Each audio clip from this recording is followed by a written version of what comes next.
In 1837, Hans Christian Andersen wrote a cautionary tale about a ruler who was so self-absorbed he wanted to have the nicest, most beautiful clothes.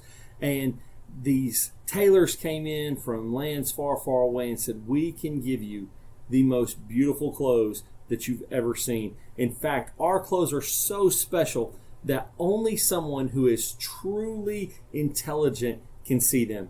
And if you can't see them, then you are just a simpleton." And so the ruler said, "I have to have these clothes because now I can tell who around me is a simpleton and who around me is intelligent." So the men from far away start spinning these clothes and putting them together, this whole new wardrobe for the ruler. And he peeks in and he can't see anything. Surely it can't be that I'm unintelligent. And so after days and days, they reveal the clothes and he still couldn't see. Word had gotten around in the city about the nature of these clothes. And if you couldn't see the clothes, you must just be a simpleton. And so the king decided he's going to parade these clothes in front of everyone and see who else maybe can't see. But no one admitted they couldn't see, including the king. And as he displays himself in these fine clothes, everyone who can't see the clothes says, "Oh, how beautiful. They're so gorgeous. You look so intelligent." And finally, it's a child that has to tell everyone, "The king is in his underwear.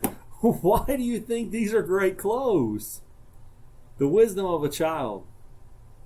Isaiah 5 verse 20 says, "Woe to those who call evil good and good evil." You know, in the world we live in today, it's so strange that that the world calls so many things that are evil good.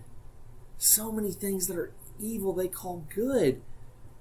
And as Christians, a lot of times we get caught up in, well, we have to be really careful about how we talk about this. And we can't say that's evil anymore because it's good now.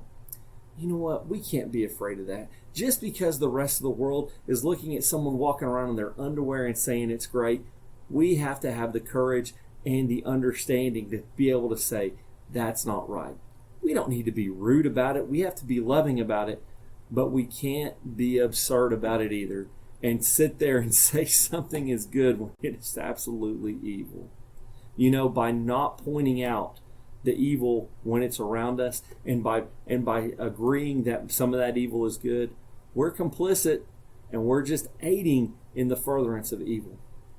What a world we live in. Let's be the light. Let's be the light. Sometimes the light has to shine in the darkness, and when it shines in the darkness is eliminated. And darkness doesn't like that.